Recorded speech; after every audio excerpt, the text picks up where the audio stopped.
El Museo de la Salud de Granada es una obra impulsada por la Universidad de Granada y la Real Academia de Medicina de Andalucía Oriental, que tiene como misión intentar explicar un poco la larga historia de sanar que tiene el ser humano desde el comienzo de los tiempos hasta nuestros días, para que los que visiten este museo tomen conciencia de la lucha que ha realizado el ser humano por intentar lograr superar la enfermedad y el dolor.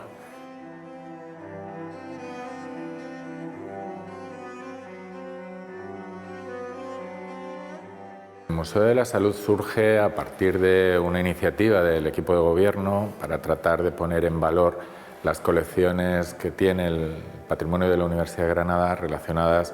con la salud, en general con la medicina, con la farmacología. Entonces, bueno, la idea del Musal, de alguna manera lo que viene a hacer es articular todas estas colecciones. Estamos en torno a unas 20 colecciones que se vinculan a este proyecto. Tiene una sede principal aquí en el edificio Espacio Quinto Centenario y bueno, sirve un poco como broche del proyecto, aunque ya digo, se establecen conexiones con todas estas colecciones que están dispersas por la universidad. El museo está dividido en 4 partes, en 4 secciones.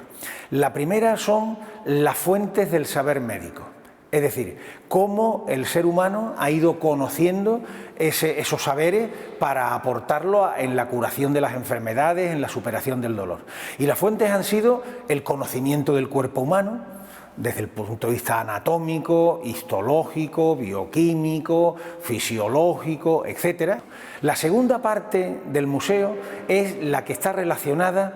con los instrumentos del diagnóstico y la investigación. Es decir, es todo el aparataje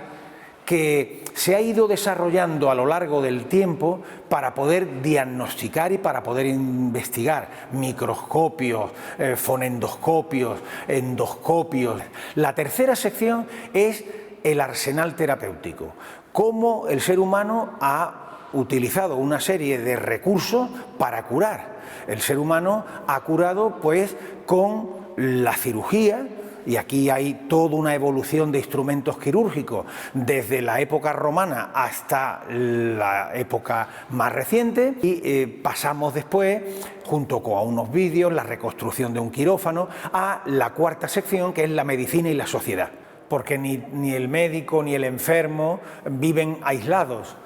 Viven en una sociedad, y entonces estudiamos y observamos allí pues un poco la evolución de los hospitales en Granada, como a modo de ejemplo, y desde los primeros hospitales pues hasta los hospitales más recientes. El valor que tienen esas piezas tiene fundamentalmente 2 niveles. Por un lado, un nivel histórico, es decir, forman parte de la propia evolución de la historia de la medicina en nuestra universidad, pero también tienen un valor patrimonial.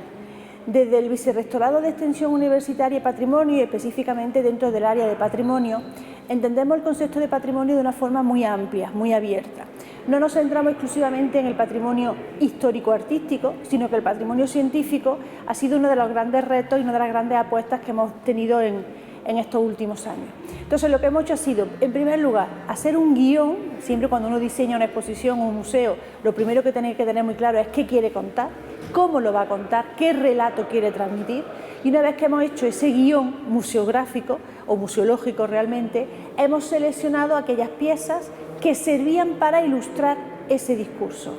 Han sido piezas que muchas veces han tenido una utilidad académica, bien docente, bien investigadora. Lo que pasa es que con la evolución de las técnicas y del propio conocimiento, muchas de ellas se han ido desplazando y reemplazando por otras más novedosas. Esto, de alguna manera, lo que demuestra es que ha habido un interés ya desde hace tiempo por mantener estas piezas, aunque hayan dejado de ser útiles,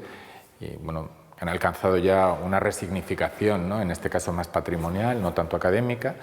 y bueno, han venido siendo pues, mantenidas por los departamentos y mostradas a sus estudiantes también un poco pues, para poner en evidencia la evolución de toda la ciencia que de alguna manera se ha venido desarrollando en torno a ellas. Aquí en el Musal se ha querido recrear a menor escala, por supuesto, por una parte lo que es un teatro anatómico, aquellos teatros anatómicos que surgen en el siglo XVI para que los alumnos pudiesen visualizar correctamente lo que estaba haciendo el profesor en el centro de la sala en la llamada mesa de disección. En Granada el primero se instala en el año 1801 en el Hospital de San Juan de Dios, y esto es una pequeña réplica, ¿no?, a menor escala, sino que además también tenemos una réplica de lo que sería un quirófano de la primera mitad del siglo pasado. Porque claro, ya es un quirófano un poco más moderno, ya no estamos hablando de aquellos quirófanos que eran como un espectáculo donde todo el mundo podía acceder al quirófano a ver lo que estaba sucediendo en el centro de la sala, sino que ya es un quirófano moderno en el que los métodos de la asepsia y de la anestesia moderna, introducida por William Morton, ya estaban en uso y en regla, y es uno de estos quirófanos modernos ya prácticamente muy parecido a lo que tenemos actualmente en los hospitales realmente. Pero podemos encontrar también instrumentos que siguen vigentes, aunque con otra connotación, como es una historia clínica, ¿no? La historia clínica sigue existiendo como elemento fundamental de la medicina. Existen aparatos de rayos X que ya no se están utilizando, existen pues, dispositivos de fármacos que ya no están en uso, pero que es importante conocer para ver esa evolución a la que he hecho referencia con anterioridad. Algunos de los espacios que estamos musealizando pues están vinculados también con esa labor que en su día se desarrollaba aquí. En este caso concreto, pues este aula es un aula que mantiene un poco el mobiliario que en su día tuvo la facultad, y en elementos también que se utilizaban para la docencia y forman parte del proyecto museológico que hemos desarrollado. Y pero lo más importante en la medicina es la relación del médico con el paciente. Que el paciente se siente en la silla y que el médico escuche lo que le está diciendo el paciente. La silla de Gregorio Marañón, que es muy importante para la historia de la medicina, sobre todo en este pasado siglo XX, porque claro, Gregorio Marañón fue el médico pensador y humanista por excelencia del siglo pasado, y su silla, la silla en la que se sentaba el paciente, reflejaba para él la importancia que había entre el médico y el paciente, y aquello que el enfermo, que el paciente le contaba al médico, era lo más importante para él, para poder diagnosticar cuál era la enfermedad que estaba sufriendo. Y por supuesto, Santiago Ramón y Cajal, no solamente como médico, sino como científico, y sus grandes aportaciones al mundo de la ciencia obviamente no podía dejar de estar representado en el museo, y de hecho una réplica también a menor escala, pero una réplica de lo que era su laboratorio, ¿no? de donde él trabajaba. De hecho, una de las cosas que hay colocada es una imagen de un autorretrato que él mismo toma entre el año 1885 y 1887, que nos ha parecido muy significativo porque se ve todo este laboratorio en el que él trabajaba. El visitante se asombra mucho sobre todo de los instrumentos de cirugía, porque claro, rápidamente reconocen un serrucho, porque estamos acostumbrados a ver un serrucho para cortar madera, pero nunca se nos ocurre pensar que un serrucho también está para cortar un hueso. Entonces, es verdad que lo que más les llama la atención son los instrumentos de cirugía. Pero bueno, luego también les gusta mucho y les asombra ver que los alumnos aprenden no solamente de ese acercamiento al cadáver, ¿no? Aprenden las enfermedades no solo por el cadáver, sino también por este tipo de piezas que tenemos representadas en ceroplastia o en acuarela o en terracota policromada. Entonces, este tipo de piezas les gusta mucho, y sobre todo darse cuenta de que las podían utilizar los alumnos como el que utilizaba un libro. Ellos tenían acceso y manejo de estas piezas. Entonces, son cosas que al espectador, al público, le suele llamar bastante la atención. Y la historia de la medicina se puede tratar desde muchos aspectos, con lo cual nosotros decidimos seleccionar una serie de temas que nos parecían fundamentales: las fuentes, el instrumental científico, la medicina vinculada con la sociedad, para dar un discurso lo más global posible, pero a la vez lo más entendible posible, porque un museo tiene valor y tiene éxito cuando la gente sale sabiendo más de cuando entró, pero también entendiendo lo que se está diciendo, con lo cual hemos potenciado mucho ese carácter didáctico por nuestra parte.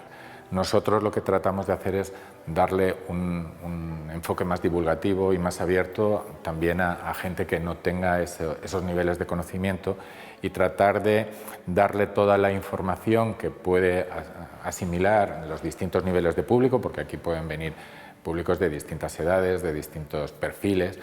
y bueno, pues tratar de adaptar el contenido informativo que puede desarrollarse a partir de esas piezas a esos niveles de comprensión, ¿no? Entonces sí que es cierto que hay que hacer un esfuerzo más orientado, pues eso, a una visión más pedagógica de lo que estas piezas pueden trasladar en cuanto a la evolución de la ciencia médica, en cuanto a la evolución también de la farmacología. Muchas veces el patrimonio de las universidades son unos grandes desconocidos, no solamente para la ciudadanía en general, sino para la propia población universitaria. Con lo cual, la idea de este museo era poner en valor ese patrimonio, darlo a conocer,